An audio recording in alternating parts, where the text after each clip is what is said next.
Welcome to GBK online. GBK publication వారు వివిధ పోటీ పరీక్షలకు సంబంధించి అభ్యర్థులకు చాలా ఉపయోగమైన వీడియోలు చేస్తున్నాం. అందులో భాగంగా ఈరోజు భారత రాజ్యాంగంలో ముఖ్యంగా ప్రకటనలకు సంబంధించి ఒక అద్భుతమైన టెక్నిక్ను చెప్పబోతున్నాం. ముఖ్యంగా ఏ పోటీ పరీక్ష అయినా కూడా భారత రాజ్యాంగం మరియు రాజకీయ వ్యవస్థ నుంచి ముఖ్యంగా ప్రకటనకు సంబంధించి సుమారు ఒక 10 నుంచి 15 ప్రశ్నలు వస్తాయి. ముఖ్యంగా గ్రూప్ 2 లాంటి పరీక్షల్లో అయితే 20 ప్రశ్నల వరకు కూడా వస్తాయి. మరి భారత రాజ్యాంగంలో ఒరిజినల్గా ఉన్న 395 నిబంధనలను ప్రస్తుతం ఉన్న 470 నిబంధనలు అనుకుంటే ఈ యొక్క 395 నిబంధనలను గుర్తుంచుకొని పరీక్ష దృష్ట్యా ఆ సమయానికి గుర్తు తెచ్చుకొని నిజంగా ఎగ్జామినేషన్లో వాటికి సరైన ఆన్సర్ గుర్తించడం చాలా కష్టమైన పని. సో అందుచేత ఏం చేసామంటే అభ్యర్థులకు అతి సులభంగా ఉండే విధంగా ఒక్కసారి చదివితే మొత్తం పరీక్షకు అవసరమైన 100 ఆర్టికల్స్ను కేవలం 2 నిమిషాల్లో గుర్తుపెట్టుకునే విధంగా ఒక అద్భుతమైన టెక్నిక్ ఆవిష్కరించాం. భారతదేశంలో మొట్టమొదటిసారిగా ఈ టెక్నిక్ను జీబీకే పబ్లికేషన్ వారు భారత రాజ్యాంగం రాజకీయ వ్యవస్థ కృష్ణారెడ్డి అంటే నేను రాసిన పుస్తకం ద్వారా మొట్టమొదటిసారిగా ఈ టెక్నిక్ను ఆవిష్కరించాం. ఇంత అద్భుతమైన టెక్నిక్ ద్వారా అభ్యర్థులు చాలా సులభంగా సుమారు 100 ఆర్టికల్స్ను లేదా 100 ప్రకరణలను ఈజీగా గుర్తుపెట్టుకోవచ్చు. కనుక ఆ యొక్క టెక్నిక్ ఏ విధంగా పనిచేస్తుందో ఇప్పుడు మనము పరిశీలిస్తాం. సో ఏంటి ఈ టెక్నిక్, ఎలా 89 కలిపితే ఆ ఆర్టికల్స్ రావడం ఏంటి, ఏ విధంగా అది మనకు ఉపయోగపడుతుందో మనం పరిశీలిద్దాం. భారత రాజ్యాంగంలో ఉన్న ప్రత్యేకత ఏంటంటే కేంద్రంలో ఎలాంటి వ్యవస్థలు ఉన్నాయో సుమారు రాష్ట్రాల్లో కూడా అలాంటి వ్యవస్థలే ఉన్నాయి. కేంద్రంలో మనకు రాష్ట్రపతి ఉన్నాడు, రాష్ట్రంలో గవర్నర్ ఉన్నాడు. కేంద్రంలో పార్లమెంట్ ఉంది, రాష్ట్రంలో శాసనసభ ఉంది. కేంద్రంలో సుప్రీంకోర్టు ఉంది, రాష్ట్రంలో హైకోర్టు ఉంది. కేంద్రంలో అటార్నీ జనరల్ అనే పదవి ఉంటుంది. ఆ అటార్నీ జనరల్కు సరైన సమానమైన పదవి రాష్ట్రంలో ఉంటుంది. దాన్ని మనం అడ్వకేట్ జనరల్ అంటాం. ఇలా కేంద్రంలో ఏ పదవి అయితే ఉంటుందో, కేంద్రంలో ఏ వ్యవస్థ అయితే ఉంటుందో అలాంటి వ్యవస్థలే సుమారు రాష్ట్రంలో కూడా ఉన్నాయి. అలా ఎప్పుడైతే కేంద్రంలో ఏ వ్యవస్థ ఉందో అలాంటి వ్యవస్థ రాష్ట్రంలో ఉన్నప్పుడు కేంద్రంలో దానికి సంబంధించిన ఆర్టికల్ మీకు గుర్తుంచుకుంటే దానికి కేవలం మ్యాజిక్ నంబర్ 89 యాడ్ చేస్తే మీకు రాష్ట్రంలో ఆ పదవికి సంబంధించిన యొక్క ఆర్టికల్ ఈజీగా గుర్తొస్తుంది. మరి ఈ యొక్క మ్యాజిక్ నంబర్ 89 ఎందుకు కలపాలి? ఆ నంబర్ కలిపితేనే మనకు సంబంధించిన ఆర్టికల్ ఎలా వస్తుందని మనకి ఎలా తెలిసిందంటే గత 32 సంవత్సరాల యొక్క భారత రాజ్యాంగము మరియు రాజకీయ వ్యవస్థ సంబంధించి కొన్ని లక్షలాది మందికి సివిల్ సర్వీసెస్ మరియు అలాగే ఏపీపీఎస్సీ, టీఎస్పీసీ, గ్రూప్ 1, గ్రూప్ 2 మరియు పోటీ పరీక్షలకు శిక్షణ ఇచ్చిన నేపథ్యంలో ఒక అద్భుతమైన ఆలోచన వచ్చింది. ఆ అద్భుతమైన ఆలోచనే ఈ magic number 89. Let us see. ఇప్పుడు కేంద్ర ప్రభుత్వానికి ముఖ్యంగా రాష్ట్రపతికి ఏముంటుంది? రాష్ట్రపతికి కేంద్ర కార్యనిర్వాహక పరిధి అంటే కేంద్ర ప్రభుత్వం యొక్క పరిధిని మనము విస్తరించవచ్చు. ఈరోజు కేంద్ర ప్రభుత్వానికి ఒక పరిధి ఉంది, ఆ పరిధిని మనం విస్తరించవచ్చు. విస్తరించడానికి సంబంధించిన నిబంధన ఏది? విస్తరించడానికి సంబంధించిన నిబంధన 73. అలాగే రాష్ట్రంలో కూడా రాష్ట్ర కార్యనిర్వాహక పరిధిని ఏం చేయొచ్చు? విస్తరించవచ్చు. We can extend it. కనుక ఏ ఆర్టికల్లో ఉంది? 162లో. ఏమిటి ఈ యొక్క అద్భుతం? 73 ఆర్టికల్కు 89 కలిపితే ఎంత వస్తుంది? 162 వస్తుంది. కనుక కేంద్ర ప్రభుత్వం యొక్క కార్యనిర్వాహక పరిధి 73లో ఉందనుకుంటే రాష్ట్ర కార్యనిర్వాహక పరిధిని కూడా విస్తరించడానికి సంబంధించిన నిబంధన ఏంటి అంటే దానికి 89 కలపండి. 73 గుర్తుంటే ఆటోమేటిక్గా రాష్ట్రంలో ఆర్టికల్ గుర్తుంటుంది. ఏం కలపాలి? దానికి 89 అనే ఒక అద్భుతమైన మ్యాజిక్ నెంబర్ కలపాలి. సో అదొకటి. ఇంకోటి పరిశీలిస్తాం మనం. ప్రధానమంత్రి మంత్రిమండలి రాష్ట్రపతికి సలహా ఇచ్చే ప్రకారం మీకు తెలుసు కేంద్రములో ప్రధానమంత్రి మంత్రిమండలి రాష్ట్రపతికి సలహాలు ఇస్తారు. ప్రకరణ 74లో ఉంది, మీకు తెలుసు, బాగా తెలుసు. కనుక ప్రకరణ 74 ప్రకారము ప్రధానమంత్రి మంత్రిమండలి రాష్ట్రపతికి సలహా ఇస్తుంది. మరి రాష్ట్రంలో కూడా ఎవరుంటారు? ముఖ్యమంత్రి మంత్రిమండలి గవర్నర్కు సలహాలు ఇస్తుంది. కేంద్రంలో ప్రధానమంత్రి మంత్రిమండలి ఎలాగో రాష్ట్రంలో కూడా ముఖ్యమంత్రి మరియు ఇతర మంత్రులు అలాగే ఉంటారు. కనుక కేంద్రములో 74 ప్రకరణలో ఏముంది? ప్రధానమంత్రి మంత్రిమండలి రాష్ట్రపతి సలహా ఇస్తుంది. అలాగే రాష్ట్రంలో కూడా ఏముంది, ముఖ్యమంత్రి మంత్రిమండలి ఎవరి సలహా ఇస్తారు, గవర్నర్కు సలహా ఇస్తారు. తేడా ఎంత, తేడా 89. అంటే ఏం కలపాలి, 89 కలపాలి. 74కు 89 కలిపితే ఎంత వస్తుంది, 163 వస్తుంది. సో ఇలాగా మరొక ఉదాహరణ మనము పరిశీలిద్దాం. ఇక్కడ చూడండి, రాష్ట్రపతి చేత ప్రధానమంత్రి మంత్రిమండలి నియామక ప్రకరణ, అలాగే గవర్నర్ చేత ముఖ్యమంత్రి మరియు మంత్రిమండలి నియామక ప్రకరణ. మీకు తెలుసు, రాష్ట్రపతి కేంద్రంలో ప్రధానమంత్రిని మరియు ప్రధాని సలహా మేరకు ఇతర మంత్రులు నియమిస్తారు. ప్రకరణ 75 ప్రకారం. ప్రకరణ 75 ప్రకారం రాష్ట్రపతి ప్రధానమంత్రి మంత్రిమండలి నియమిస్తాడు. అలాగే రాష్ట్రంలో కూడా గవర్నర్ ఏం చేస్తాడు, రాష్ట్రంలో ముఖ్యమంత్రి మంత్రిమండలి నియమిస్తాడు. ప్రకరణ ఎంత, 164. ఎలా గుర్తుపెట్టుకోవాలి, కేంద్రంలో ఎంత ఉంది, 75, దానికి ఎంత కలపాలని చెప్పుకున్నాం, 89 కలిపితే ఎంత వస్తుంది, 164. Very very very easy. మరొక ఎగ్జాంపుల్ చూడండి, కేంద్రంలో అటార్నీ జనరల్ అనే ఒక పదవి ఉంటుంది. కేంద్ర ప్రభుత్వానికి ముఖ్య న్యాయ సలహాదారు attorney general, highest legal officer attorney general. ప్రకరణ 76లో ఉంటుంది. రాష్ట్రంలో కూడా ఎవరుంటారు, అడ్వకేట్ జనరల్. కేంద్రంలో ఎలాగైతే అటార్నీ జనరల్ ఉంటాడో కేంద్ర ప్రభుత్వానికి న్యాయ సలహాలు ఇవ్వడానికి, రాష్ట్రంలో కూడా రాష్ట్ర ప్రభుత్వానికి న్యాయ సలహాలు ఇవ్వడానికి ఒక అత్యున్నతమైన యొక్క లీగల్ ఆఫీసర్ ఉంటాడు. అతని పేరు అడ్వకేట్ జనరల్. అంటే కేంద్రంలో ఏ పదవి ఉంటుందో అలాంటి పదవే రాష్ట్రాలు కూడా రెప్లికేట్ అయి ఉంటుంది, లేదా మన భాషలో చెప్పాలంటే డూప్లికేట్ అయి ఉంటుంది. ఉదాహరణకు అటార్నీ జనరల్ యొక్క పదవికి సంబంధించిన ప్రకరణ ఏం చెప్పుకున్నాం, 76. దానికి 89 కలపండి, ఏమొస్తుంది, 165. కనుక 76 గుర్తుంటే, అటార్నీ జనరల్కి సంబంధించిన ప్రకరణ 76 గుర్తుంటే, ఆటోమేటిక్గా రాష్ట్రంలో అలాంటి పదవి ఉంది కనుక అడ్వకేట్ జనరల్ సంబంధించిన ప్రకరణ ఏదంటే 165. సో ఎంత ఈజీగా అభ్యర్థులు గుర్తుపెట్టుకోవచ్చు. ఇంకా కొన్ని ఉదాహరణలు చూస్తాం. ఇక్కడ పరిశీలించండి, రాష్ట్రపతి జారీ చేసే పరిపాలన ఆదేశాలు. మీకు తెలుసు, కేంద్రములో అన్ని పరిపాలన ఆదేశాలు రాష్ట్రపతి యొక్క పేరుతోనే వస్తాయి. కేంద్రంలో ఏ ఆదేశం వచ్చినా ఎవరి పేరుతో వస్తుంది, రాష్ట్రపతి పేరుతో వస్తుంది. అలాగే రాష్ట్రంలో కూడా ఏ పరిపాలన ఆదేశం వచ్చినా ఎవరి పేరుతో వస్తుంది, గవర్నర్ పేరుతో వస్తుంది. కేంద్రములో రాష్ట్రపతి జారీ చేసే పరిపాలన ఆదేశాలకు సంబంధించిన ప్రకరణ ఏది, 77. రాష్ట్రములో గవర్నరు జారీ చేసే పరిపాలనాపరమైన ఆదేశాలకు సంబంధించిన ప్రకరణ ఏది, 166. డిఫరెన్స్ ఎంత, 89 కలపండి, మీకు రాష్ట్రంలో దానికి సంబంధించిన ఆర్టికల్ వస్తుంది. అలాగే ఇంకోటి చూద్దాం, ప్రధానమంత్రి రాష్ట్రపతి మంత్రిమండలి మధ్య అనుసంధానకర్త. ప్రధానమంత్రికి మంత్రిమండలికి మధ్య అనుసంధానకర్త, ఒక మధ్యవర్తి. ఉదాహరణకు, సో ప్రధానమంత్రి రాష్ట్రపతి మంత్రిమండలి ఉన్నారు కదా, ఒక రాష్ట్రపతికి మంత్రిమండలికి మధ్య అనుసంధానకర్తగా ప్రధానమంత్రి ఉంటాడు. అంటే రాష్ట్రపతి ఏదైనా సమాచారం కావాలనుకుంటే మంత్రిమండలి నుంచి ఎవరిని అడుగుతారు, ప్రధాని అడుగుతారు. అలాగే మంత్రిమండలి తీసుకున్న నిర్ణయాలన్నీ రాష్ట్రపతికి తెలియజేసేది ఎవరు, ప్రధానమంత్రి. అంటే ప్రధానమంత్రి వాడు రాష్ట్రపతికి మంత్రిమండలికి మధ్య అనుసంధానకర్తగా ఉంటాడు, ఒక మీడియేటర్గా ఉంటాడు. ప్రకరణ 78. మరి రాష్ట్రంలో కూడా అలాగే ఉంటుంది కదా, ముఖ్యమంత్రి గవర్నర్కు రాష్ట్రంలో మంత్రిమండలికి మధ్య అనుసంధానకర్తగా ఉంటాడు. అప్పుడు ఏమవుతుంది, ఇక్కడ 79 ఆర్టికల్ అనుకున్నాము, దానికి ఎంత కలపాలనుకున్నాం మన టెక్నిక్, 89 కలపండి, ఎంత వస్తుంది, 167. అంటే 78 = 167. ఇలా ఒక్కసారి జాగ్రత్తగా గమనించండి, ఎంత ఈజీగా మనము ఆర్టికల్స్ గుర్తుపెట్టుకోవచ్చు. ఇంకా కొన్ని ఉదాహరణ పరిశీలిస్తాం. ఇప్పుడు చూడండి, కేంద్ర పార్లమెంటు నిర్మాణం. భారత రాజ్యాంగంలో పార్లమెంటుకు సంబంధించిన నిర్వచనం ఆర్టికల్ 79లో ఉంది. ఆర్టికల్ 79లో పార్లమెంట్ నిర్వచనం అని చెప్తాం. ఇందులో రాష్ట్రపతి, లోక్సభ మరియు రాజ్యసభ ఉంటుంది. మరి రాష్ట్రంలో కూడా శాసనసభ ఉంది కదా, ఈ శాసనసభ నిర్వచనం చెప్పాలి కదా. రాష్ట్రంలో శాసనసభ అంటే గవర్నర్ ఉంటాడు, విధానసభ ఉంటుంది, విధాన పరిషత్ ఉంటుంది. ఆర్టికల్ 79 ప్రకారము పార్లమెంట్ నిర్వచనం ఉంటే రాష్ట్రంలో కూడా రాష్ట్ర శాసనసభ నిర్వచనం ఉండాలి కదా.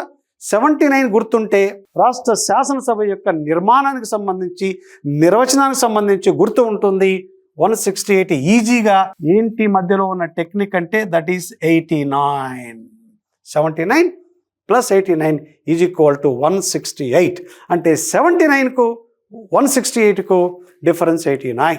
తమిళనాడు ప్రభుత్వానికి వివాదమైన ఒక అంశాన్ని తీసుకుందాం. రాష్ట్రపతి యొక్క న్యాయాధికారాలకు సంబంధించిన ప్రకరణ. రాష్ట్రపతి ప్రకరణ 72 ప్రకారము క్షమాభిక్ష పెట్టే అధికారం ఉంది. వీటి గురించి వివరంగా మన పాఠాల్లో చెప్తాం. మరి అలాగే రాష్ట్రంలో ఉన్న గవర్నర్ కూడా కొన్ని న్యాయపరమైన క్షమాభిక్ష పెట్టే అధికారాలు ఉన్నాయి. దీన్నే మనం పార్డనింగ్ పవర్ అంటాం, లేదా క్లెమెన్సీ పవర్స్ అంటారు. వాటి గురించి పాఠాలు వివరంగా చెప్తాం. కనుక ప్రకరణ 72 ప్రకారం రాష్ట్రపతికి క్షమాభిక్ష పెట్టే అధికారాలు ఉన్నాయి. అలాగే రాష్ట్రంలో కూడా గవర్నర్కు క్షమాభిక్ష అధికారాలు ఉండాలి కదా. కొంత తేడాలు ఉండొచ్చు, బట్ ఆర్టికల్ మనం గుర్తుపెట్టుకోవాలంటే ఏం చేయాలి? ఇక్కడ 72 ఆర్టికల్ ఉంది రాష్ట్రపతికి సంబంధించిన క్షమాభిక్ష పెట్టే అధికారాలు. రాష్ట్రంలో గవర్నర్కి ఏ అధికారం ఉంటుంది, ఏ ప్రకరణలో ఉంటుందంటే very easy, that is 161. Difference is 89. 72 is equal to 161 provided we are adding 89 magic number. 89 magic number. Let us see one more example. ఇక్కడ చూడండి, లోకసభ సమావేశాలు రద్దు చేయు ప్రకరణ. లోక్సభ యొక్క సమావేశాలు, తర్వాత లోక్సభ యొక్క పదవీ కాలాన్ని ఏం చేయొచ్చు, ముందుగానే రద్దు చేసుకోవచ్చు. ప్రకరణ 85 ప్రకారము రాష్ట్రపతి ప్రధానమంత్రి సలహా మేరకు లోక్సభను రద్దు చేస్తాడు. మరి రాష్ట్రంలో కూడా గవర్నరు విధానసభను రద్దు చేయొచ్చు కదా, ప్రతి 5 సంవత్సరాల కంటే ముందే రద్దు చేయొచ్చు కదా కొన్ని రాజకీయ కారణాల వల్ల. కనుక 85 ప్రకారం లోక్సభను రద్దు చేస్తే రాష్ట్రంలో గవర్నరు 174 ప్రకారం రద్దు చేస్తాడు. అక్కడ 85, ఇక్కడ 174. Difference is 89. తర్వాత రాష్ట్రపతి పార్లమెంట్ ఉభయ సభలు ఉద్దేశించి ప్రసంగించే ప్రకరణ. అందరికీ తెలుసు, రాష్ట్రపతి ఉభయ సభలు ఉద్దేశించి ప్రసంగిస్తాడు. ఎన్నిసార్లు ప్రసంగిస్తాడు, ఎందుకు ప్రసంగిస్తాడు, అవి తర్వాత పాఠాలు ఎక్స్ప్లెయిన్ చేస్తాను. ఈరోజు ఓన్లీ మన ప్రకరణలు గుర్తుపెట్టుకుని టెక్నిక్ చెప్తున్నా కనుక దానికే పరిమితం అవుతాం. కనుక ప్రకరణ 86 ప్రకారము రాష్ట్రపతి పార్లమెంటు ఉభయ సభలు ఉద్దేశించి ప్రసంగిస్తాడు. మరి రాష్ట్రంలో కూడా రాష్ట్ర గవర్నరు ఉభయ సభలు ఉద్దేశించి ప్రసంగించాలి కదా. ఏ నిబంధన? 86 + 89 is equal to 175. Difference is 89. ఇలా ప్రతి అంశానికి కేంద్రంలో ఏ పదవి ఉంటే, కేంద్రంలో ఏముంటే, రాష్ట్రంలో కూడా అదే అంశం ఉంటే జస్ట్ యాడ్ 89. ఆ సంబంధిత ఆర్టికల్ మీకు శాశ్వతంగా గుర్తుండిపోతుంది. మరొక అంశాన్ని పరిశీలిద్దాం. ఇక్కడ చూడండి, అటార్నీ జనరల్ మరియు మంత్రులకు పార్లమెంట్ ఉభయ సభలు ఉద్దేశించి ప్రసంగించే. అటార్నీ జనరల్ ఏం చేయొచ్చు, పార్లమెంట్లోకి వెళ్ళి పార్లమెంట్లో ప్రసంగించవచ్చు. అవసరమైతే పార్లమెంటు అటార్నీ జనరల్ సభకు పిలిపిస్తుంది. సభకు పిలిపిస్తే సభలో మాట్లాడవచ్చు అటార్నీ జనరల్. ఆ విధంగా సభలో సభ్యత్వం లేకుండా సభలో పాల్గొని ప్రసంగించాక ఎవరికి ఉంటుందంటే కేవలము అటార్నీ జనరల్కే ఉంటుంది. So article 88. సో దెన్ తర్వాత మరి అలాగే రాష్ట్రంలో అడ్వకేట్ జనరల్ కూడా హక్కు ఉంటుంది కదా, ఆ యొక్క అధికారం ఉంటుంది కదా. సో 88 అనుకుంటే దానికి మనము 89 కలిపితే రాష్ట్రంలో ఎంత ఆర్టికల్ వస్తుందంటే 177. అలాగే మరొక అద్భుతమైన ఆర్టికల్ చూస్తాం. పార్లమెంట్లో కోరం అంటే సభా సమావేశాలు జరగాలి అంటే ఒక నిర్ణీత సంఖ్యలో సభ్యులు హాజరు కావాలి. 1/10 మొత్తం సభ్యుల్లో 1/10 సభ్యులు హాజరైతేనే సభా కార్యక్రమాలు జరుగుతాయి. దానికి సంబంధించిన ప్రకరణ 100. పార్లమెంట్లో కోరంకు సంబంధించిన ప్రకరణ 100. మరి రాష్ట్రంలో కూడా కోరం ఉండాలి కదా, రాష్ట్రంలో కూడా కోరానికి సంబంధించిన ప్రకరణ ఉండాలి కదా. ఎంతంటే 89. డిఫరెన్స్ ఎంత? ఇక్కడ 100, మనం ఏం యాడ్ చేయాలనుకుంటున్నాం, ప్రతి magic number 89. So total 189. Total 189. చూడండి ఎంత ఈజీగా మనము ఒక ఆర్టికల్ నేర్చుకుంటున్నాం, ఇంకొక ఆర్టికల్ను ఆటోమేటిక్గా మనము అదనంగా ఉచితంగా పొందుతున్నట్లుగా భావించాలి. ఇంత సులభంగా, ఇంత అద్భుతంగా ఆర్టికల్స్ గుర్తుపెట్టుకోవచ్చా అని మనకే ఆశ్చర్యం కలుగుతుంది. అలా రాజ్యాంగంలో చాలా ఆర్టికల్స్ ఉన్నాయి. ఇంకా కొన్ని ఆర్టికల్స్ మీకు చూపిస్తాను. ఇది గమనించండి. పార్లమెంటు సభ్యుల యొక్క అనర్హతకు సంబంధించిన ప్రకరణ. పార్లమెంటు సభ్యులను ఏ కారణాల వల్ల రాష్ట్రపతి అనర్హులుగా ప్రకటిస్తాడు, డిస్క్వాలిఫై చేస్తాడు. పార్లమెంటు సభ్యులను డిస్క్వాలిఫై చేయడానికి కొన్ని గ్రౌండ్స్ ఉన్నాయి. దాని ఆర్టికల్ 102లో కొన్ని కారణాలు చెప్పారు. అలాగే రాష్ట్రంలో కూడా శాసనసభ్యుల యొక్క అనర్హతలకు సంబంధించి కొన్ని గ్రౌండ్స్ ఉన్నాయి, కొన్ని కారణాలు ఉన్నాయి. కేంద్రములో ఆర్టికల్ 102లో పార్లమెంటు సభ్యుల యొక్క అనర్హతకు సంబంధించిన కారణాలు ఉంటే, రాష్ట్రములో దానికి సంబంధించిన ప్రకరణ 191. ఎంత కలపాలి? జస్ట్ 89 కలపండి, మీకు కావలసిన ఆర్టికల్ వస్తుంది. గమనించండి, ఎప్పుడైనా ఈ విధంగా ఆలోచించారా? ఎప్పుడైనా ఏ పుస్తకంలో ఇంత అద్భుతమైన సమాచారాన్ని మీరు చదివి ఉన్నారా? ఎక్కడ ఇండియాలో ఇలాంటి ప్రయోగం చేయలేదు, ఇంత అద్భుతమైన ఆవిష్కరణ జరగలేదు. ఇంకొక ప్రకటన చూడండి, పార్లమెంటు సభ్యుల యొక్క స్వాధికారాలు, ప్రివిలేజెస్ అంటారు. అంటే పార్లమెంటు సమావేశంలో ఉన్నప్పుడు సభ్యులు కొన్ని ప్రత్యేక హక్కులు ఉంటాయి. దానికి సంబంధించిన ప్రకరణ 105. మరి పార్లమెంటు సభ్యులకు ప్రత్యేక అధికారాలు ఉన్నప్పుడు, స్వాధికారాలు ఉన్నప్పుడు రాష్ట్రములోని ఎమ్మెల్యేలకు ఎమ్మెల్సీలకు కూడా ఉండాలి కదా. వాళ్ళు కూడా శాసనసభ్యులే కదా, పార్లమెంట్ సభ్యుల వలె. కనుక అక్కడ 105 ఆర్టికల్ ఉంది అనుకుంటే ఉంది. రాష్ట్రంలో ఎంత ఉండాలా? 194. డిఫరెన్స్ ఎంత? 89. ఇంకా గమనిద్దాం. ఇక్కడ చూడండి, కేంద్రంలో మనము ఈ కేంద్రంలో ద్రవ్య బిల్లుకి సంబంధించిన అంశాలు ఉన్నాయి కదా. ఓకే, ద్రవ్య బిల్లు ఉంది. కేంద్రంలో ద్రవ్య బిల్లుకి సంబంధించిన ప్రకరణ ఏది? కేంద్రంలో ద్రవ్య బిల్లు అంటే మనీ బిల్లుకి సంబంధించిన డెఫినేషన్ ఎక్కడ ఉందంటే ఆర్టికల్ 110లో ఉంది. మనీ బిల్లు అంటే ఏమిటో నిర్వచనాన్ని ప్రకరణ 110లో పేర్కొన్నారు. రాష్ట్రంలో కూడా మనీ బిల్ ఉండాలి కదా. రాష్ట్రంలో మనీ బిల్ నిర్వచనం ఎక్కడ ఉంది? 199. ఇక్కడ 110 అనుకుంటే కేంద్రంలో, రాష్ట్రంలో దానికి 89 కలపండి, మ్యాజిక్ నెంబర్ ఎంత వస్తుంది? 199. 199 ఎంత ఈజీ గమనించండి. అలాగే ఇంకో ప్రకటన చూద్దాం. రాష్ట్రపతి బిల్లులకు ఆమోదం తెలుపుతాడు. మనందరికీ తెలుసు, పార్లమెంట్ ఉభయ సభలో ఒక బిల్లు పాస్ అయిన తర్వాత రాష్ట్రపతి యొక్క ఆమోదం పొందితేనే అది చట్టంగా మారుతుంది. ప్రకరణ 111 ప్రకారం రాష్ట్రపతి ఉభయ సభలు ఆమోదించిన బిల్లులకు ఆమోదం తెలుపుతాడు. అలాగే రాష్ట్రంలో కూడా ఒకవేళ ఉభయ సభలు ఉంటే ఉభయ సభల చేత ఆమోదించబడిన బిల్లు ఎవరి దగ్గరికి వెళ్తుంది? గవర్నర్ దగ్గరికి వెళ్తుంది. ఆమోదానికి నిబంధన ఎంత? 200. ఎట్లా 200? ఎలా గుర్తుపెట్టుకుంటారు? So 111 + 89 how much? 200. ఇలా మీరు దాదాపుగా మీకు కొన్ని ఉదాహరణ మాత్రం చెప్పాను ఇక్కడ. కానీ రాజ్యాంగంలో ఈ విధంగా కేంద్రంలో ఏ పదవి ఉంటే అదే పదవి రాష్ట్రాల్లో ఉంటే, కేంద్రంలో కొన్ని ప్రక్రియలు ఉంటే అదే ప్రక్రియ రాష్ట్రాల్లో కూడా ఉంటే, కేంద్రంలో ఆర్టికల్ మీకు గుర్తుంటే దానికి ఏం కలపాలా? మ్యాజిక్ నంబర్ 89 కలిపితే దానికి సంబంధించిన ఆర్టికల్ మీకు గుర్తు ఉంటుంది. ఈ విధంగా మీరు ఒక 50 ఆర్టికల్ నేర్చుకుంటే కేంద్ర ప్రభుత్వానికి సంబంధించి రాష్ట్రంలో మరొక 50 ఆర్టికల్ మీకు అనుకోకుండా, అదనంగా, శ్రమ లేకుండా గుర్తుండే టెక్నిక్కే ఈ అద్భుతమైన మ్యాజిక్ నంబర్ 89 టెక్నిక్. ఈ విధంగా మరికొన్ని ప్రకటనలు ఉన్నాయి రాజ్యాంగంలో ఈ యొక్క టెక్నిక్స్ ద్వారా గుర్తుపెట్టుకునేవి. వాటిని తర్వాత క్లాస్లో మీకు ఎక్స్ప్లెయిన్ చేస్తాను. సో నేనే ఇక్కడ ఏం చెప్తున్నానంటే, మీరు కష్టపడతారు, కష్టపడింది ఎవరికి సక్సెస్ రాదు, నో డౌట్.